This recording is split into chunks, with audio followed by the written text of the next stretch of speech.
In the near future, due to interference from unknown cosmic rays, some plants and animals on Earth evolve into new creatures that humans call ghost beasts. Li Wenxuan, at 18 years old, drops out of school and abandons his dream of becoming a beast tamer to work as a mere ghost beast miner, all to pay for his sister's leg treatment. One day, Wenxuan hears a host discussing the changes in that year's beast tamer certification exam and introducing Kelly, one of the world's strongest beast tamers, to explain the details. Kelly states that most ghost beasts need minerals with the same attribute to evolve, but some with special attributes evolve through different means. The host then asks Kelly if she could elaborate. She explains that certain ghost beasts with special attributes can evolve by absorbing specific emotions. As ghost beasts have taken over many jobs previously done by humans, those unable to tame beasts are left with only the lowest paying jobs, such as ghost beast mining. Being a ghost beast miner means entering the domains of these creatures to extract minerals of different attributes. Though the minerals that enable ghost beasts to evolve are valuable, miners receive extremely low wages. Wenxuan understands that this situation is unavoidable. After all, ghost beasts not only work harder than humans, but are also cuter. He then buys 2 meat buns from a vendor ghost beast. As he receives his food, someone calls out to him from behind. Turning around, he sees his uncle Wang. Wang hands him some food and tells him to try it, mentioning that it's from a popular new ghost beast shop. Just then, they overhear some miners gossiping about Wenxuan's return, mocking him for his small frame and saying he can barely carry a few stones, yet still earns the same as them. Wenxuan awkwardly smiles, aware of their resentment but wishing they would lower their voices. Wang, however, angrily confronts them, reminding them that Wenxuan is still young and that they, as adults, should not be picking on him. He also points out that if it weren't for Wenxuan working to pay for his sister's treatment, he would already be a beast tamer. Wenxuan admits that his physical condition isn't great, but vows to carry more minerals this time, which frustrates Wang even more. Wang rebukes him, insisting that Wenxuan is not at fault, the others are. Suddenly, someone appears and remarks that, from the way they are arguing, it seems they are ready to enter the domain and start digging. He then asks if anyone else needs to prepare, adding that those who are ready should get moving. The beast tamer accompanying them raises his hand and successfully opens the domain gate. Stepping inside, he looks back at the miners and signals them to follow. One by one, they enter. Wenxuan swears to himself that this time he will extract more minerals and silence his critics. As they prepare for the day's work, Wang asks the miners how they are organizing their teams. One miner sarcastically suggests that Wang take care of Wenxuan, proposing that they be placed on the same team. Another miner agrees. Enraged, Wenxuan protests that if they have an issue with him, they should leave Wang out of it. However, Wang stops him, saying they will stick together and that Wenxuan shouldn't worry about them. A while later, Wenxuan and Wang work on different sides of the mining site. Wenxuan apologizes for causing trouble, but Wang dismisses his concerns, telling him to focus on working hard. Encouraged, Wenxuan confidently agrees. An hour later, Wenxuan is exhausted but refuses to give up. He cannot let Wang down. He must push through. Suddenly, a loud scream echoes from the other side of the site.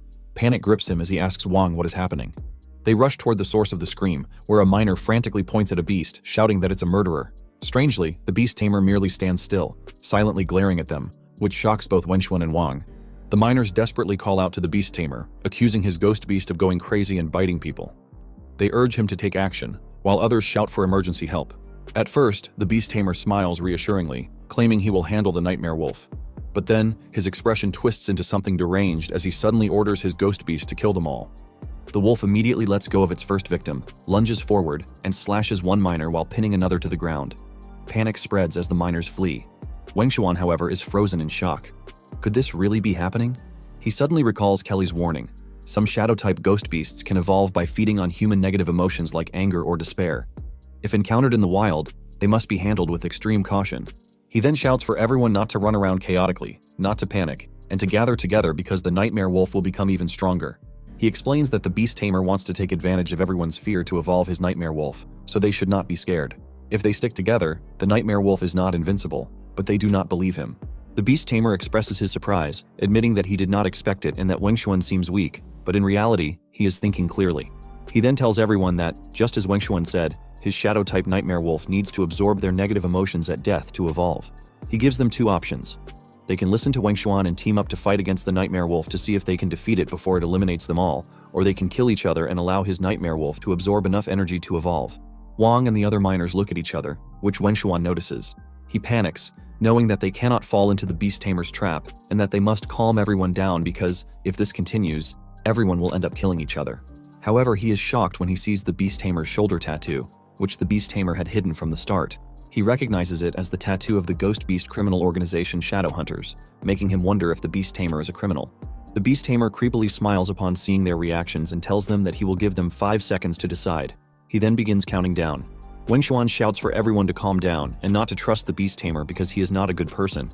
But he is stunned in shock when someone stabs him from behind. He coughs up blood while calling them idiots. Looking back to see who stabbed him, he is even more shocked when he sees that it was his trustworthy Uncle Wang. Stuttering, he asks Wang why. Wang, trembling, responds that Wenxuan should not blame him because he does not want to die. He reminds Wenxuan that he has always helped him and asks if he thinks it is fair for him to die for Wenxuan when he has a wife and kids while Wenxuan has nothing. Wang then shouts that he does not want to fight against the nightmare wolf because humans will never be able to defeat the ghost beasts. He begs Wenxuan to die for himself and for his family. Wenxuan calls Wang's bastard and pulls himself away from the pickaxe piercing his shoulder.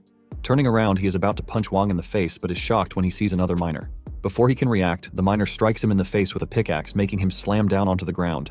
He curses all of them, but they simply walk closer, ready to kill him. As he lies there, he sees the miners attacking and killing each other while the beast tamer praises them and orders his beast to absorb all their negative emotions to reach its next stage. The beast tamer is amazed, realizing that the energy generated by their mutual slaughter is greater than what he would have obtained by killing them himself. A moment later, the beast tamer walks away, leaving only 3 miners alive. Wang, one of the traitors, asks the others if they survived. One miner looks at Wenxuan's body, which is barely breathing, and asks Wang what they should do now. Wang sees Wenxuan still breathing but simply kicks him toward the river and responds that they will say it was a mining accident. Wenxuan sees a glimpse of Wang telling the others that no one can say a single wrong word, and that before they leave, they should all agree on their version, which the other 2 miners accept. He sinks deeper into the river while wondering if he is dead. However, he does not want to die. If he dies, he wonders what will happen to his sister and who will take care of her. He then remembers his sister telling him in the morning to come back early that night, which he had agreed to while reminding her to have lunch as well. Determined to live, he swears that he cannot die now and vows to take revenge on Wang and the beast tamer. Suddenly, huge red eyes appear beneath him, sensing his feelings of betrayal, hatred, anger, and an intense desire for revenge. The presence seems to acknowledge that he might be useful to it. It then tells him that it will grant him its power and expresses its hope that he will destroy the world that enslaves them completely. Dark power floods into his body, making him scream in pain. An hour later, the river bubbled, and a hand emerged from it. He immediately raised his head out of the water, gasping for breath while holding something in one of his hands. Looking around, he noticed that those bastards were already gone. Stepping out of the river, he threw a ghost beast out as well. Coughing up water, he suddenly realized that his wounds had disappeared. Looking at the ghost beast, he wondered if the fainted strawberry cat had saved him. However, as far as he knew, strawberry cats were not supposed to have healing abilities. Suddenly, a panel appeared in front of him, showing that his ghost beast evolution system had been activated. He stared at it, wondering what this thing that looked like a game interface was. The panel then displayed a mission indicating that he had to establish a ghost beast contract with the strawberry cat, though it was incomplete. He questioned whether this meant he had to become a beast tamer. However, he already knew that to take revenge on those bastards, he had no choice but to become one. Looking at the dizzy strawberry cat, he reached toward it, even though he did not understand why it had appeared there. Placing his fingers on its head, he figured that since it was here, it would become his ghost beast. Before he could make the contract, the cat suddenly regained consciousness. Just as he was about to ask if it had woken up, he was startled when it jumped away from him and growled. The cat positioned itself like a martial artist and launched its claws at him. He quickly tried to explain that he meant no harm, and was the one who had pulled it out from the bottom of the lake, yet it still attacked at an incredible speed, sending him flying and knocking him to the ground. Proudly, it stood over him, looking satisfied with itself. He cursed it in anger and dashed toward it, ready to fight back. The cat, seeing this, prepared itself once again. A moment later, outside the mining domain, the color of the domain gate changed to red, signaling that it had been opened. He stepped out, covered in wounds, holding the collapsed strawberry cat in his arms. Suddenly, he heard people shouting about the portal making noise and someone coming out. Cursing under his breath, he knew that no one could find out he was still alive. Without hesitation, he hid behind a nearby building. Peering out, he saw 2 miners rushing toward the domain, wondering if they were foremen of other mining teams. When the miners reached the domain and saw nothing, they found it strange but reassured themselves that there could not be any more survivors. The bald man reminded Lao Li that Wang had a truly disastrous day, as many of his close brothers had died in the mine. Lao Li agreed, adding that when Wang came out, he had been screaming desperately, wanting to go back to rescue them. Fortunately, Liu Tu had stopped him. Hearing this, Wenxuan clenched his fists in anger. If Wang had not stabbed him first, so many people would not have died. He swore that Wang would pay the price with his own hands. A moment later, he arrived at his apartment building and noticed smoke rising from it. A crowd had gathered outside. Confused, he wondered what was happening. Before he could ask, his neighbor saw him and ran over, asking where he had been. She then shouted that his house was on fire, shocking him. The woman quickly assured him that she had already called the firefighters and that they would be there soon. Then, with a worried expression, she asked about Xian, wondering if she had gone out with him. A wave of horror hit him as he realized the implication of her words. Without thinking, he rushed toward the building. The woman shouted after him in concern, warning him not to go in because the fire had spread significantly. Ignoring her, he ran toward his apartment floor. Coughing from the thickening smoke, he knocked on his apartment door, calling out to Xian, asking if she was there and if she could hear him. The smoke grew heavier, and then he heard faint coughing from inside the apartment. The realization sent a jolt of terror through him. Shouting for her to wait, he promised that he would get her out of there. Desperately, he shoved his key into the lock and twisted it, but the door did not open. He tried again and again, but it would not budge.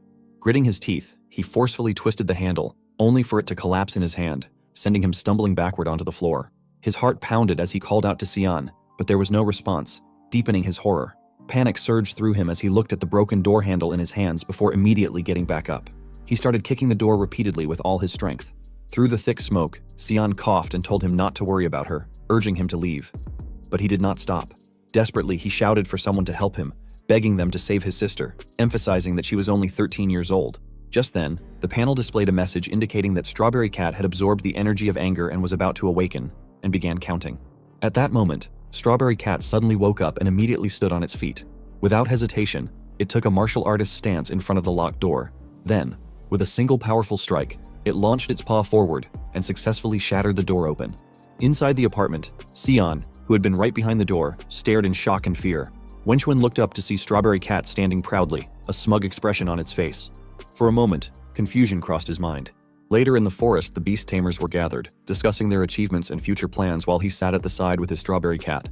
He knew that he needed to find a powerful ghost beast as soon as possible and become a beast tamer. Only then could he keep his sister safe. 12 hours earlier, Xian was patting Strawberry Cat, which visibly irritated it.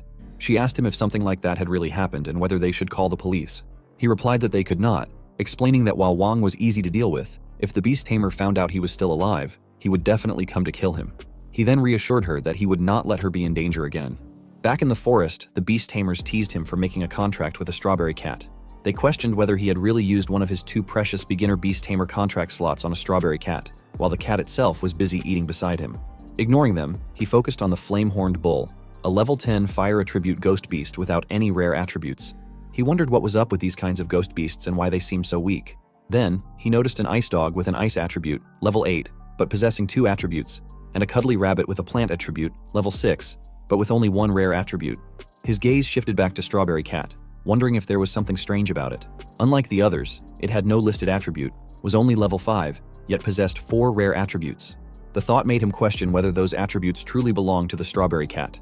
Suddenly, a man ran toward them at full speed, shouting for help, claiming there was a second-rank ghost beast in the forest. The others questioned him, expressing their doubts, as the forest was supposed to be a low-level ghost beast area. They found it hard to believe that a second-rank ghost beast could be here. However, they quickly realized that if they managed to capture it, they would become unbeatable among beginner beast tamers. They then turned to the blonde man and asked if he knew what type of ghost beast it was. The blonde man responded that it was too fast, and that he had only caught a glimpse of its shadow for a moment, but he guessed that it was a second-rank lightning cat. His words shocked everyone, and in an instant, they all ran into the forest, eager to catch it. Watching them, Wenchuan decided that it was best not to get involved in this mess. He had no desire to run into someone like Wang again. He stood up and told Strawberry Cat that they should go catch a ghost beast. Strawberry Cat glanced back at him for a second but continued eating, frustrating him. Annoyed, he thought to himself that he needed to find a ghost beast that would obey him completely. Picking the cat up, he told it to stop eating and get to work. A minute later, as they walked deeper into the forest, he shouted at Strawberry Cat, telling it not to run aimlessly. He explained that even though this was a low-level ghost beast area, it was still dangerous. However, the cat continued jumping around, ignoring him. Growing irritated, he ordered it to walk properly, but it only smirked at him, making him even more frustrated. He could not shake the feeling that it was doing this on purpose. Just then, he hit a thin thread hanging in the air. Confused, he barely had time to react before it snapped. His eyes widened in horror as a candy spider appeared in front of him, landing in his path. Fortunately, he jumped away just in time to avoid being crushed. Recognizing it as an enraged candy spider, a level 8 plant attribute ghost beast, he turned and ran. None of it made sense. Candy spiders were known to be incredibly peaceful creatures. He wondered if he had accidentally triggered something while passing through. Glancing back, he stopped in his tracks when he saw Strawberry Cat taunting the candy spider. Realization struck. Strawberry Cat was the one to blame. The candy spider screeched in anger, making them tremble. When the spider charged at them, Strawberry Cat unexpectedly leaped forward to attack. Panic surged through Wenxuan as he called the cat stupid, questioning how it could dare to fight a level 8 candy spider when it was only level 5. The spider spat out its web, wrapping it around Strawberry Cat, making Wenxuan finally understand why no beast tamer wanted a Strawberry Cat. Rushing back, he grabbed the cat and ran at full speed, leaving the candy spider even angrier.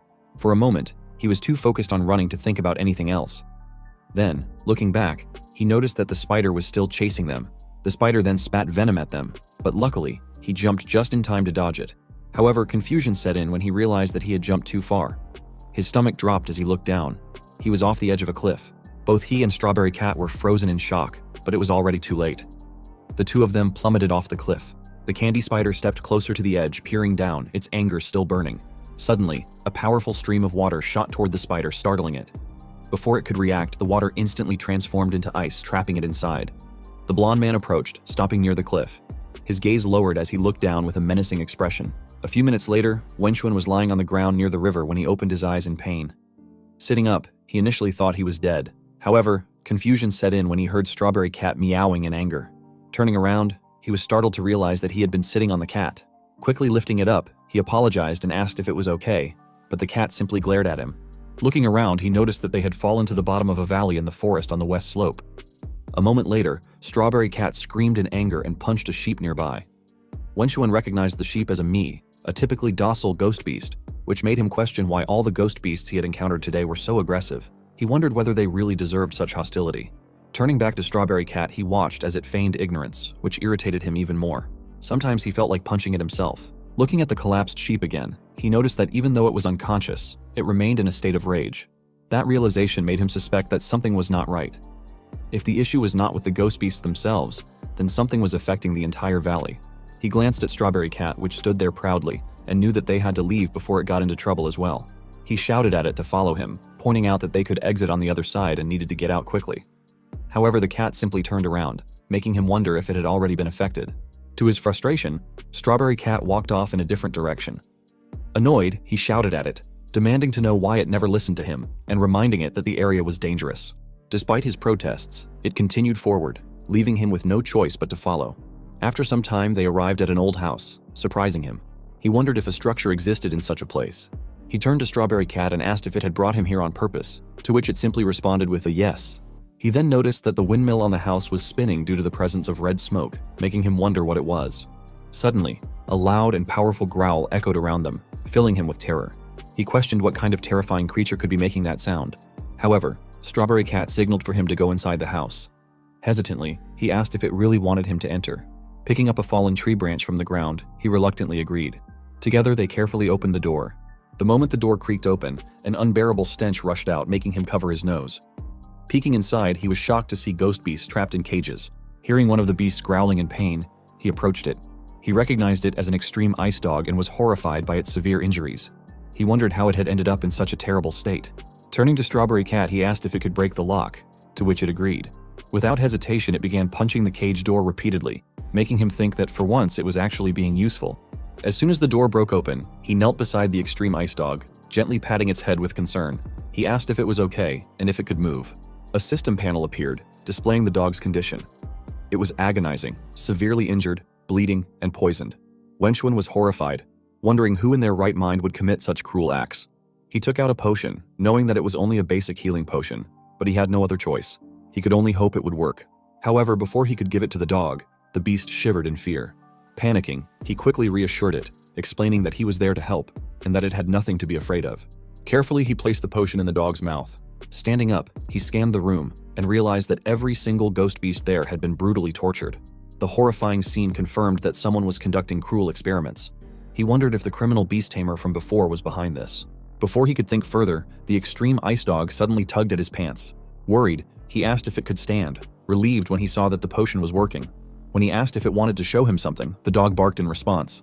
Following the dog, they exited the house and headed to the backyard, where an underground door was visible. He wondered if it led to a basement, and the dog confirmed it. Opening the door, he was immediately hit by an even stronger stench, signaling that the area below was likely another experimentation lab. With Strawberry Cat beside him, he cautiously descended the stairs. Looking around, he questioned whether the facility had been built separately and whether something special was hidden there. Suddenly, bright red eyes appeared in the darkness behind Strawberry Cat. A massive mouth lunged forward. Reacting instantly, Wenxuan pushed Strawberry Cat down just in time to avoid the attack. Looking back, his eyes widened in horror.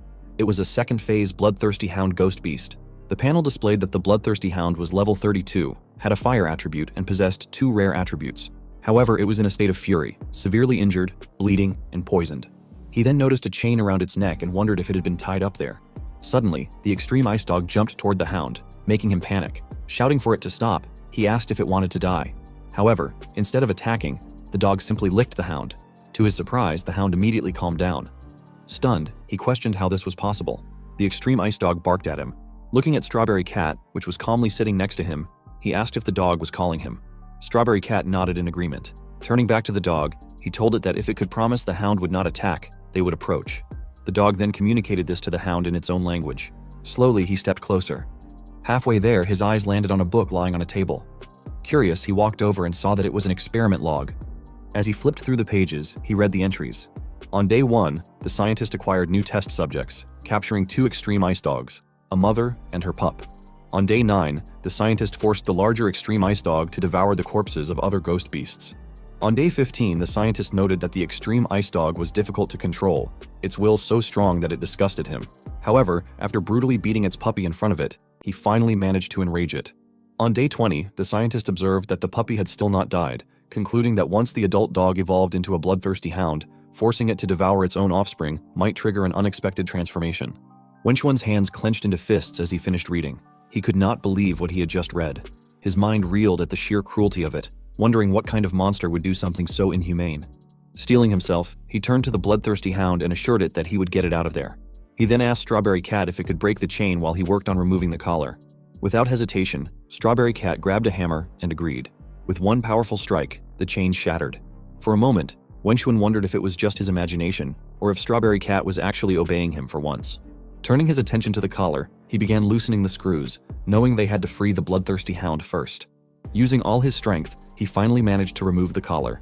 Gasping for breath, he thought to himself that if not for his years of working in the mines, no one else would have had the stamina to do this. As soon as he freed the hound, the extreme ice dog jumped onto his lap. Smiling, he reassured it that he was only resting for a bit and would rescue its mother soon.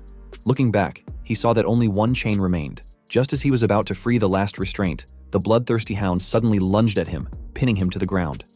Shocked, he demanded to know what it was doing. Before he could react further, he heard footsteps approaching, accompanied by the sound of crying. Realizing that humans were coming, he wondered if they were from the lab. Quickly, he called for Strawberry Cat, telling it that they needed to hide. The cat agreed, and they all took cover behind the boxes. Whispering to the hound, he told it to wrap the chain around its body and stay still so they would not suspect anything. The hound complied without hesitation. Peering through a gap between the crates, he watched as someone threw a man inside. The man begged the scientist not to kill him, swearing that he would not reveal anything. Recognizing him, Wenxuan was shocked. The man was the ghost beast tamer they had seen at the entrance of the secret forest. He wondered how he had ended up here. The scientist stepped forward and stopped in front of the trembling man. The scientist was holding an injured extreme ice dog. With a chilling smile, he told the man to calm down, reassuring him that he was merciful toward humans. He only tortured ghost beasts. He remembered that the blonde man was the one who had claimed there were second-phase ghost beasts in the forest. The realization made him wonder if this laboratory belonged to that man. The blonde man questioned the captive, asking if he had not wondered why the normally docile and obedient extreme ice dog had attacked him today. The captive, visibly shaken, asked the blonde man if he had done something to it. The blonde man responded casually, explaining that he had spread a large amount of blood rose pollen throughout the forest. This pollen caused the ghost beasts in the secret forest to enter a state of rage and attack each other. Wenxuan's mind clicked. This must be the red smoke floating outside. The blonde man then raised a crossbow, aiming it directly at the captive's head. With a mocking tone, he told the man that he could die in peace now.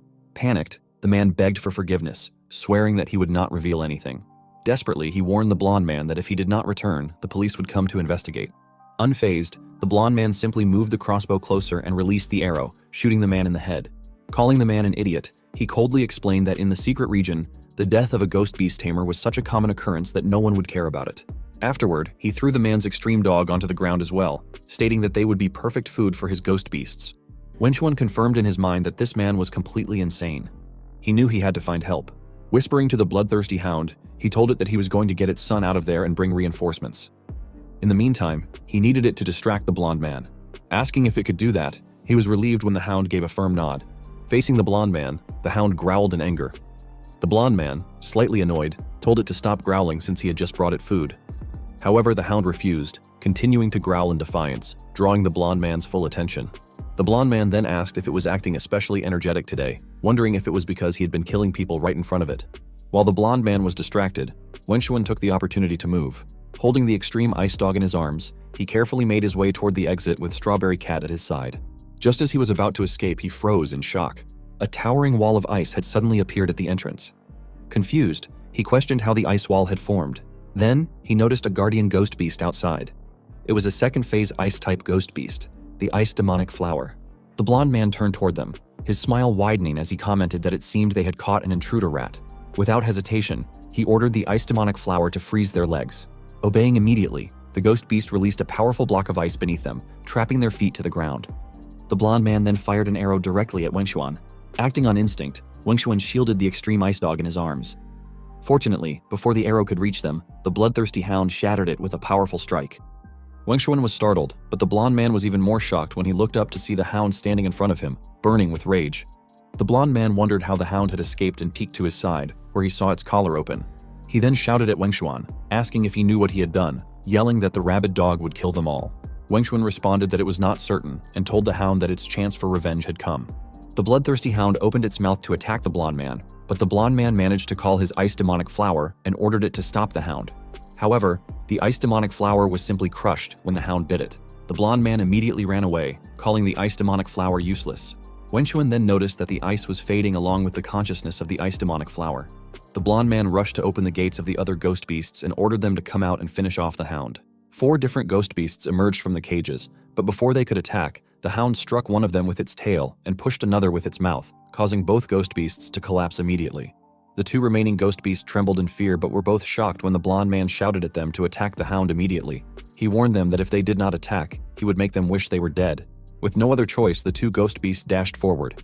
The snake bit the hound while the other jumped at the hound's head. The blonde man then ran away, thinking that those beasts only needed to keep the hound occupied for a little while. Wenxuan chased after the blonde man, shouting that he should not think he could escape. He then ordered Strawberry Cat to attack. The cat followed his command, punching the blonde man with its martial technique, sending him to the ground. The blonde man looked at Strawberry Cat, which stood proudly, as if telling him that he should run away.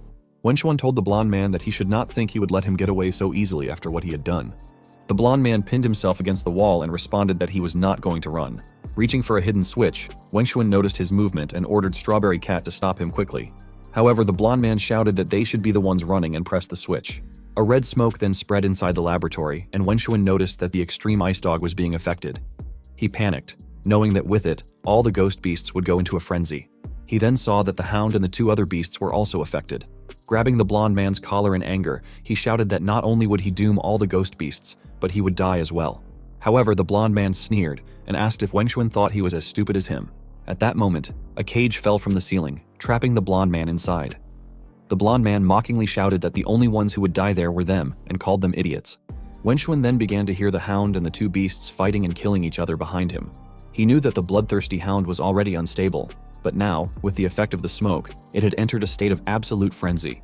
When the hound finished killing the other beasts, it turned its gaze toward him, startling him. He immediately grabbed Strawberry Cat and the extreme ice dog and ran toward the entrance at full speed, knowing he had to escape before the 2 lost control as well. As he neared the stairs leading to the entrance, ice suddenly trapped both of his feet. Looking down, he saw that it was the ice demonic flower, still alive. The hound then angrily swung its claw in his direction. Wenxuan closed his eyes, shielding the 2 little beasts in his arms. At that moment, the extreme ice dog barked in pain, its voice filled with tears. The sound snapped the hound back to its senses slightly, and instead of attacking, it smashed the ice that was trapping Wenxuan's feet. Wenxuan wondered if the hound still recognized the extreme ice dog as its son, even after inhaling so much of the pollen. Suddenly, Strawberry Cat jumped out of his arms and launched its fist at the hound. Then, positioning its fist, Strawberry Cat released the absolute void god of war Meow Meow fist at the ceiling. The attack's force directly shot toward the machine, shattering it into pieces. The power also pierced through the laboratory and the house, destroying the windmill that had been spreading the smoke in the secret forest, saving the ghost beasts living there. The blonde man trembled in fear, stuttering as he asked how it was possible. Wenxuan walked closer to the blonde man and told him that it was his turn now. The blonde man admitted that he was wrong and begged for forgiveness. He swore that he would never dare to do it again, and even offered all his ghost beasts to Wenxuan in exchange for his freedom. However, Wenxuan simply asked him if the beast tamers and ghost beasts he had killed had also begged for their lives, and how he had answered them. A red aura of anger began to radiate from Wenxuan, shocking the blonde man. In desperation, the blonde man shouted, reminding him that if they dared to kill him, he would not be able to escape either. He warned that they would catch him and lock him up in prison. Wenxuan acknowledged that the blonde man was right about that, but calmly stated that in a territory as dangerous as this, it was normal for 1 or 2 beast tamers to die. At that moment, the bloodthirsty hound appeared behind him, filled with rage. The blonde man clenched his teeth, about to shout something, but Wenxuan said nothing and simply let the hound act. Without hesitation, the hound rushed at the blonde man and bit him repeatedly until he was dead. Turning to Strawberry Cat, Wenxuan said that they should leave. But before he could take a step, he felt a soft tug on his sleeve. Looking back, he asked the hound what was wrong. The hound then carefully pushed the extreme ice dog toward him. Realizing what it wanted, he asked if it wanted him to take care of its son. The hound nodded. A system panel appeared, showing that the bloodthirsty hound was on the brink of death and had no healing method available. Reaching for the extreme ice dog, Wenxuan agreed and promised the hound that he would take care of its child until it grew up. With that, he walked away, leaving behind the weak extreme ice dog mother that had been forcefully turned into a bloodthirsty hound by the cruel blonde man. Fortunately, the suffering the bloodthirsty hound had endured had finally come to an end. Before it passed away, it ensured the safety of its offspring, allowing it to die in peace. The next day, at the entrance of the secret forest, the gate opened and Wenxuan emerged, holding the extreme ice dog. He wondered how he could form a contract with both ghost beasts. He had tried every method he could find online, but none of them worked. Looking at the sleeping extreme ice dog, he decided to forget about the contract for now, since the pup must be exhausted. Instead, he checked the evolution materials required for the extreme ice dog. The list showed 3 ice crystals, 10 frost herbs, and 1 evolution crystal. He guessed that gathering these materials would not be too difficult. Then, he checked Strawberry Cat's evolution materials and was immediately stunned.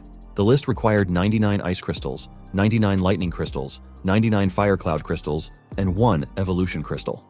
Completely baffled, he assumed it must be a visual bug. At least he was relieved that the evolution crystal requirement was still just 1. However, he was unsure whether this situation was a blessing or a curse. Suddenly, he overheard a group of men talking. One of them asked a fat man if he had heard that there had been multiple deaths in the mine lately. The fat man responded that it was not unusual since in secret territories many beast tamers died all the time.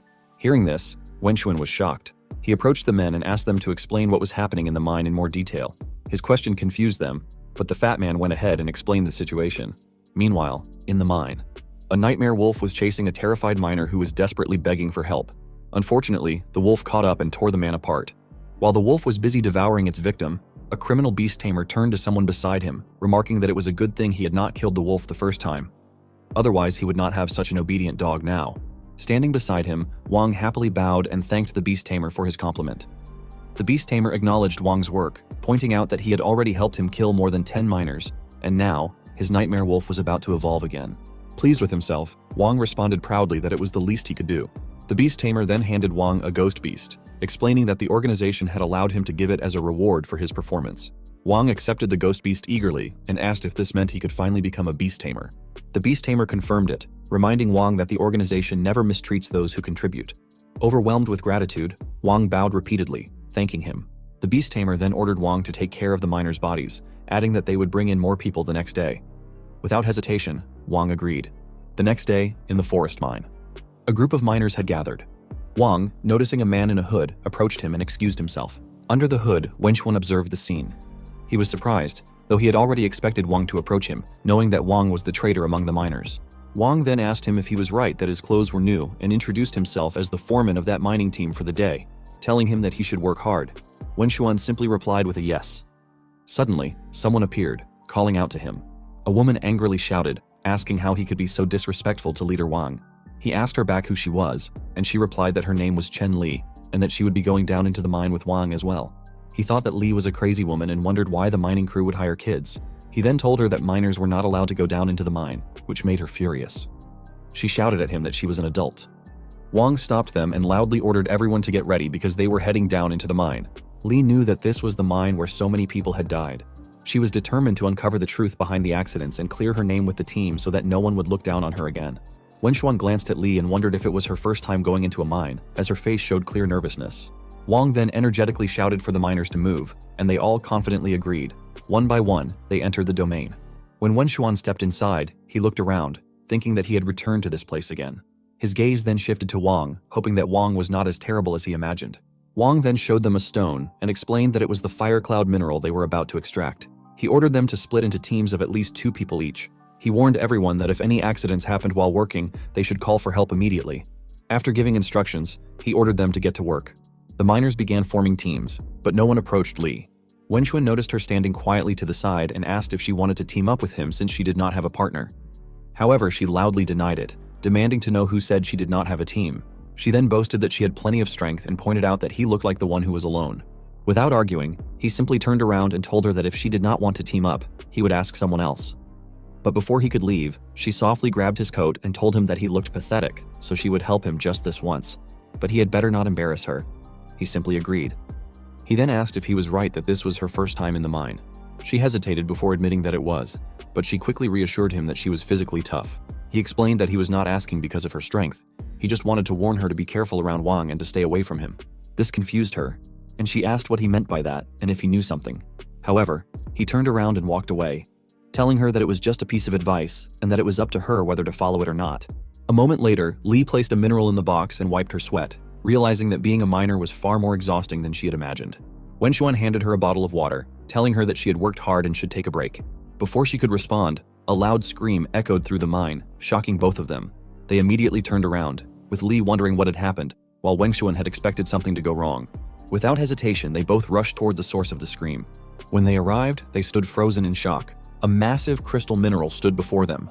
The miners were ecstatic, eagerly discussing how much it was worth and celebrating that they were rich.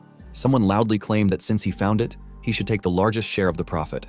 Another miner praised the man, calling him Lu, and excitedly told him that he was a millionaire now, estimating that a crystal that big must be worth at least 5 million. Laughing, Lu shouted to the others that when they finished, he would treat everyone to a big feast. Wang, standing off to the side, stared at the enormous mineral crystal, convinced that it was his. He was relieved that the beast tamer was not there today, as he was out gathering evolution materials. Otherwise, Wang knew that the crystal would have ended up in the beast tamer's hands. Touching the mineral, Wang began to have dark thoughts. If he killed Liu and took the crystal for himself, he could become even stronger than that beast tamer in the future. Liu then turned to Wang and reminded him of the mining rules. According to the agreement, Liu would receive 60% of the earnings, 10% would go to the mining association, and the remaining 30% would be split among everyone else. He asked Wang if he was right. For a brief moment, Wang glared at Liu in anger, but then his expression softened into a smile as he calmly agreed. Without warning, Wang suddenly pulled out a knife and slashed Liu's neck. Blood splattered everywhere as Liu collapsed onto the ground. Wang, however, remained composed, coldly staring at Liu's lifeless body. The miners stood in horror, frozen in shock. Someone finally broke the silence, shouting and demanding to know what was happening. Wang then loudly declared that the crystal was his, all his, and asked if anyone had a problem with that. Wenxuan glared at Wang in anger, realizing that Wang had completely stopped acting like a human. He knew that Wang had no one to blame but himself for what was about to happen. But before he could act, someone suddenly shouted Wang's name. Wang was surprised and wondered how the hell the police had infiltrated and where his actions had been discovered. Li aimed her gun at Wang and ordered him to drop the weapon immediately. Wang, shocked to see Li armed, threw his knife away. He had not expected her to have a weapon. Li then commanded the other miners to tend to the wounded and call an ambulance. Raising his hands, Wang admitted that he had not expected Li to be the police and that she had completely surprised him. However, Li simply asked him if he really thought he could do all those things without anyone finding out. Wenxuan, watching closely, felt that something was not right. Wang was giving up far too easily. Just then, Wang smiled and moved his hand slightly. Wenxuan noticed the movement and immediately shouted for Li to step aside. Suddenly, something sharp shot out from underground. Fortunately, Li managed to dodge in time, suffering only a scratch on her face. She quickly jumped away, but before she could react further, her body froze in place. Panic set in as she wondered what was happening. A moment later, a venomous sting centipede, a darkness attribute ghost beast at level 3, emerged from beneath the ground. Wang walked past the centipede, laughing as he approached Li. Mocking her, he told her that she had underestimated him too much and that he had planned everything from the start. Without hesitation, he grabbed Li's gun from her grip. Calling her a damn bitch, he asked if she enjoyed playing undercover agent. Then, his expression turned sinister as he told her that today, she would disappear without a trace. Li immediately shouted to the miners, telling them to run. However, Wang warned them to stop, threatening that if anyone moved, he would kill them on the spot. His words sent a wave of fear through everyone. Smirking, Wang offered them a deal. He told them that if they killed Li, he would guarantee their survival. Li, still struggling to move, desperately shouted for them not to believe Wang. She reminded them that there were only 3 bullets left in the magazine and that Wang could not kill them all. She insisted that if even one of them managed to escape and call for reinforcements, Wang would be arrested for sure. Wang, unfazed, laughed and called them naive. He asked them who among them would be the idiot to volunteer to take a bullet in the forehead first. He then added that they would all eventually do the same thing he did, because when faced with life or death, human nature would make them choose to kill to survive. Before Wang could continue, a powerful punch struck him in the face. Wang was sent tumbling to the ground, bouncing before coming to a stop. Slowly, he removed his hood. He remarked that it had been a long time since they had seen each other. He then revealed his face and asked Wang if he still remembered him. Wang's eyes widened in disbelief. He recognized Wenxuan instantly and could not believe that he was still alive. Wenxuan asked if he had suspected he had survived. Wang explained that he had planned to burn Wenxuan's sister alive, but the next day there had been no reports of a fire, so he assumed Wenxuan had made it out. Teasingly, he told Wenxuan that he sure had a tough life to extinguish. With amusement, Wang recounted how he had stabbed Wenxuan 3 times, how the miners had beaten him with shovels for what felt like forever, and yet somehow, he had still managed to cling to life. Meanwhile, the miners began to panic, whispering among themselves about what to do. If even the police officer present could not protect herself, how could they possibly stand a chance? What they thought would be their salvation had turned into false hope. Wang scoffed at their fear and reminded them that he had already told them before. All they had to do was kill 2 people, and they would be free. At that moment, the miners realized that Wang was trying to force them into becoming his accomplices. Wang, seeing their hesitation, continued his manipulation. He explained that if they were all in the same boat, he would have no reason to kill them anymore. Then, he impatiently asked what they were waiting for. The miners slowly began surrounding Wenxuan with their weapons. Wenxuan, unfazed, reminded them that their decision was entirely their own. He was about to prepare for a fight when, to his surprise, they did not attack him. Wang was shocked. Furious, he shouted at the miners, demanding to know if they wanted to die. He reminded them that their only way out was to do as he said. But then, to Wang's disbelief, the miners shouted back at him, telling him to shut up. They declared that they were not so cowardly as to kill a kid who had not even fully grown just to save themselves. One of the miners then shouted for Wenxuan to take Li and get out of there immediately. They insisted that this was an adult matter and that he should not be involved. Wenxuan could hardly believe what he was hearing. Even Wang was stunned. Anger overtook Wang as he shouted at the miners that if they were looking to die, they had no one to blame but themselves. He then aimed the gun at them, calling them fools. Just as he was about to pull the trigger, a sudden blast of strong ice power erupted from behind him. In an instant, Wang's gun was frozen solid. The miners turned in shock while Wang, furious, turned around to see what had just happened. His expression darkened when he realized what he was looking at. Wenxuan's true identity was revealed. He was a ghost beast tamer. The miners felt proud that Wenxuan was already a ghost beast tamer at such a young age and believed that they were definitely saved, which angered Wang even more. Furious, Wang ordered his poisonous sting centipede to kill them. The centipede spat poisonous smoke from its mouth, and Wenxuan immediately ordered Extreme Ice Dog to block the poison. The dog jumped forward and released a strong blast of ice from its mouth, stopping the smoke from spreading. The ice froze the poison, shattering it in the process and continuing toward the centipede. Unfortunately, the centipede managed to jump away in time to dodge the attack. The centipede then quickly burrowed underground, crawling beneath the surface, which shocked everyone. The miners warned Wenxuan to watch his step. Wang laughed at their panicked expressions and mockingly told Wenxuan that if he kneeled and begged, he might consider sparing his life. Wenxuan, unfazed, responded that no matter how much Wang pleaded, he would never spare him. Wang, enraged, called Wenxuan a fool and ordered the centipede to kill him. A sudden noise came from the ground beside Wenxuan as the centipede rapidly dug its way up at high speed, launching itself at him. Before it could reach him, Strawberry Cat moved at an incredible speed, kicking the centipede away. The centipede slammed against the wall and fell to the ground, collapsed. Wang, in disbelief, questioned how it was possible, but Wenxuan simply reminded him that he had already warned him. He was not going to let him escape. Wang then angrily demanded to know how Wenxuan could have 2 ghost beasts. Wenxuan ignored him, picking up a pickaxe from the ground and swinging it toward Wang, shouting that he should die immediately. Before the attack could land, Li jumped at him, stopping him. She pinned him to the ground and told him that he could not kill anyone, because if he did, he would never be able to go back. She assured him that she would make sure Wang got the punishment he deserved. Wenxuan, struggling under her hold, stuttered that he knew, but quickly shouted at her to get off because he could not breathe. Nearby, Strawberry Cat smirked while watching him struggle. The miners felt relieved that they were finally safe and out of danger, though some were disappointed at losing the huge mineral they had found. Li placed handcuffs on Wang and told him that it was time for him to come with her. She then asked what he had been plotting and ordered him to tell her everything. Wang agreed. Li then told the others that it was best for them to leave immediately. Suddenly, the entire area shook violently. Wenxuan quickly realized that the mine walls had been damaged from the earlier impacts and could collapse at any moment. He shouted for everyone to run. The miners followed his command and rushed toward the exit. Li, however, could barely move, still too weak to run. Suddenly, a massive section of the ceiling collapsed above her. Wenxuan reacted instantly, dragging her away just in time before she was crushed. He then ordered Strawberry Cat and Extreme Ice Dog to get Li out first, promising that he would catch up later. Both ghost beasts agreed and quickly led her toward safety. As they ran off, Wenxuan turned back, shouting for Li to escape while he went back for Wang. Li agreed. Just as Wenxuan was about to reach Wang, the ceiling collapsed behind him, trapping him inside. Li, standing outside, looked back in horror and called out to Wenxuan, asking if he was all right. Wenxuan reassured her that he was fine and urged her to run away, promising that he would find a way out. Behind him, Wang suddenly laughed. Mocking Wenxuan, Wang shouted that he deserved this and teasingly pointed out that after all his efforts he would die here with him, as his companion in the grave. Wenxuan remained silent for a moment, then slipped his hand into his coat pocket. His expression turned cold as he reminded Wang that he would never forgive him. Wenxuan explained that he had not killed Wang not because of mercy, but because there were too many witnesses. Wang's smirk faded. Realization struck, and he stuttered as he asked what Wenxuan meant by that. Wenxuan pulled out a gun and answered his question. He was going to kill him. He aimed the gun at Wang and questioned him about the recent mining accidents, asking if they were all his doing and why he had done it. Wang, in a panic, shouted that he had been forced, and that if he had not helped them kill people, they would have exposed the murders he had committed. Wenxuan then asked if Wang was referring to the beast tamer from that day, to which Wang replied yes. Wang desperately tried to bargain, offering to help set a trap for that beast tamer if Wenxuan spared him. However, Wenxuan responded that it was unnecessary and that the only thing Wang had to do now was go to hell. Without hesitation, he fired the gun at the ceiling above Wang.